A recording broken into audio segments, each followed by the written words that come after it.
Every time you say words like video, music, or family, you're using words that come from a dead empire. The roads you drive on, the laws that protect you, the design of government buildings, even the idea of a senate, these are all copies of something that collapsed more than 1,500 years ago. How did one tiny city of farmers grow into a superpower that still shapes America and the modern world today? In this video, we're going to talk about the rise and fall of the Roman Empire. Imagine a city full of soldiers, marble temples, loud markets, and brutal gladiator fights. From this one city, an empire rose that changed law, language, war, and politics for centuries.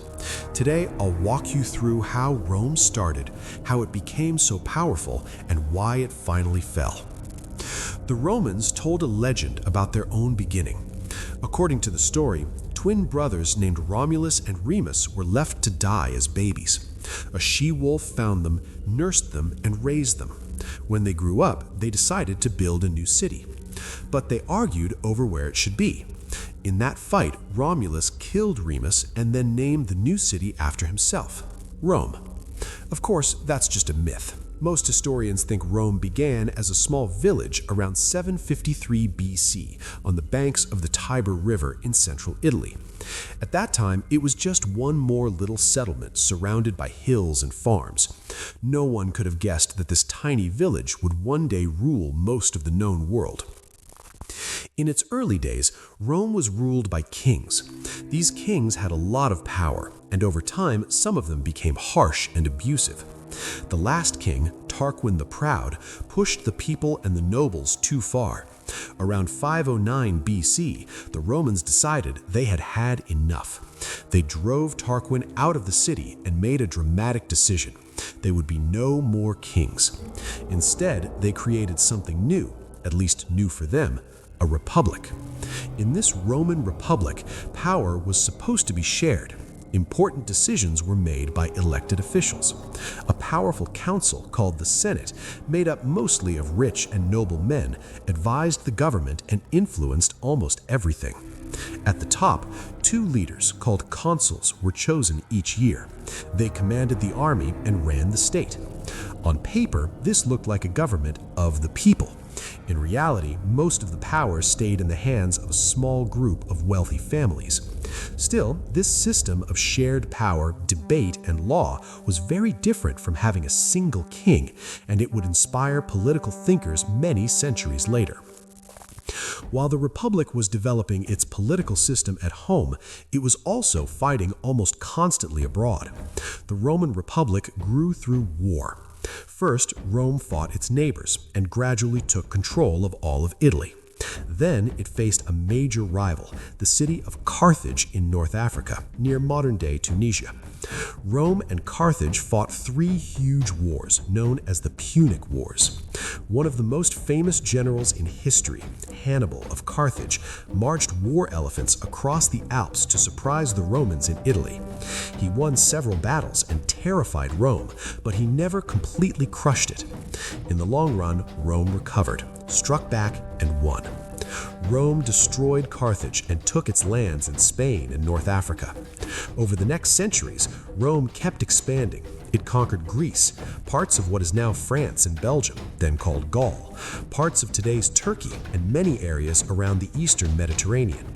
These wars brought massive amounts of money, slaves, and land back to Rome. But they also created a new problem. Generals who led these armies became incredibly powerful. Their soldiers were often more loyal to them personally than to the Roman Republic itself. This set the stage for internal conflict and civil war. One of these ambitious generals was Julius Caesar. He was a brilliant military commander, a talented speaker, and a man with huge political ambitions. Caesar's campaigns in Gaul made him a hero to his soldiers and to many ordinary Romans. He also made Rome richer and gave it more territory than ever before. But Roman law had a clear rule. A general was not allowed to bring his army into Italy. If he did, it was basically an act of rebellion and a declaration of civil war. In 49 BC, Julius Caesar made a choice that changed history. He led his army across a small river called the Rubicon, which marked the boundary of Italy. By crossing the Rubicon with his troops, he broke the law and essentially said, "I'm all in, there's no turning back." Civil war followed. Caesar defeated his enemies and became the most powerful man in Rome. He took the title dictator for life, which scared many senators. To them, this looked too close to becoming a king again, and they hated kings. On March 15th, 44 BC, a date the Romans called the Ides of March, a group of senators attacked Julius Caesar during a Senate meeting. They stabbed him to death right there in the building that symbolized Roman politics. One of the men involved was Brutus, someone Caesar had trusted. The killers believed they were saving the Republic from tyranny. Instead, they pushed Rome into even more chaos and more civil war. After Caesar's death, his adopted son Octavian and the general Mark Antony tried to share power, but their alliance did not last. Mark Antony formed a partnership and a famous love affair with Queen Cleopatra of Egypt. Politics, love, and war became tightly mixed. In 31 BC, at the naval battle of Actium, Octavian's forces defeated Mark Antony and Cleopatra. Soon after, both Antony and Cleopatra died, most likely by suicide, and Octavian stood alone as the master of the Roman world. In 27 BC, Octavian took the new title Augustus. He claimed he was restoring the Republic, but in reality, he held ultimate authority. The Senate still existed, but Augustus controlled the army, the finances, and the key decisions. He became the first Roman emperor, and with him, the Roman Empire truly began. Under Augustus and the emperors who followed, Rome entered a long period of relative peace and stability called the Pax Romana, or Roman peace. This era lasted for about 200 years. At its height, the Roman Empire stretched across much of Europe, the Mediterranean coast of Africa, and parts of the Middle East. From Britain in the northwest to Egypt in the south to Syria in the east, enormous areas were ruled under one system. Several things made Rome so strong during this time. First, the Romans built an impressive network of roads, thousands of miles of strong, straight roads that connected distant provinces to the capital. You may have heard the saying, "All roads lead to Rome." During the Empire, that was almost literally true. These roads allowed armies to move quickly, but they also helped trade and communication flow across huge distances. Second, Rome developed a complex system of law and government. Roman law covered contracts, property, family rights, crime, and more. Judges and lawyers applied these rules in courts across the empire. Many modern legal systems, especially in Europe and Latin America, are still influenced by ideas from Roman law. Third, the empire had a common system of money and wide-ranging trade. Roman coins were used throughout the empire, and goods could move relatively safely under Roman protection. A merchant might ship wine from Spain to Britain, grain from Egypt to Italy, or glassware from the eastern Mediterranean to Gaul. The Mediterranean Sea became a kind of Roman lake. Finally, Rome slowly expanded the idea of Roman citizenship. At first, citizenship was mostly for people from Italy, but over time, more and more free people across the empire could become Roman citizens. Being a citizen brought certain legal rights and protections. This helped tie many different peoples to the empire and to the idea of being Roman. Of course, not all emperors were equal. Some were wise and capable, others were cruel or unstable. One of the most infamous is Nero. He is often remembered as a mad emperor. A popular story claims that he played music while Rome burned in a massive fire, although historians disagree about how accurate that story is. What is more certain is that Nero became known for his cruelty and for persecuting early Christians. On the other hand, some emperors are remembered very positively. Under Emperor Trajan in the early 100s AD, the empire reached its largest size. Rome controlled lands from Britain down to North Africa and across to the Middle East. Emperor Hadrian, who followed, decided it was better to strengthen the borders than to keep expanding. In Britain, he built Hadrian's Wall, a long defensive line marking the edge of Roman territory and helping protect it from northern tribes. Another famous emperor was Marcus Aurelius, often called the Philosopher Emperor. He followed a school of thought known as Stoic philosophy and wrote a book called Meditations, which is still read today. Marcus Aurelius tried to rule with wisdom and a sense of duty, but his reign also faced rising pressures and conflicts, especially along the frontiers. Many historians see his death as the end of Rome's true golden age. While all of this was happening, a new religion was quietly spreading across the empire: Christianity. Jesus of Nazareth had lived and been executed in a small Roman province, but his followers claimed he rose from the dead, and they began to spread his teachings. At first, Christianity was just one of many new religious movements in the empire. Many Roman leaders saw Christians as strange or even dangerous because Christians refused to worship the Roman gods or the emperor. At different times, Christians were arrested, tortured, and killed, especially when they were blamed for disasters or unrest. Yet persecutions did not stop the spread of Christianity. In fact, they sometimes strengthened it as believers admired the courage of martyrs who died for their faith. Christianity appealed to many poor and powerless people, offering hope, community, and the idea that all human beings had value before God. In the early 300s AD, Emperor Constantine made a decision that changed the role of Christianity forever. He legalized the Christian religion, ending official persecution. Over time, Christianity went from a banned faith to a favored one, and eventually it became the official religion of the Roman Empire. The Roman Empire and Christianity became deeply connected, and this relationship would shape the future of Europe and the wider Western world.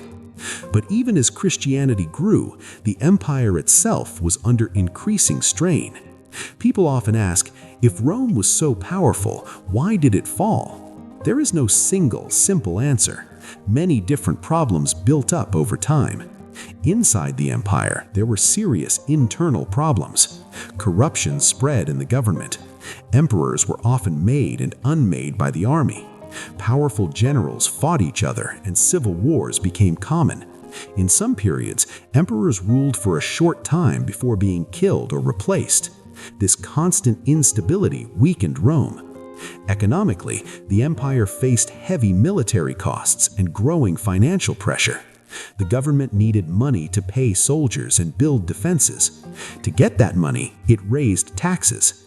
At the same time, the value of Roman coins dropped, leading to inflation.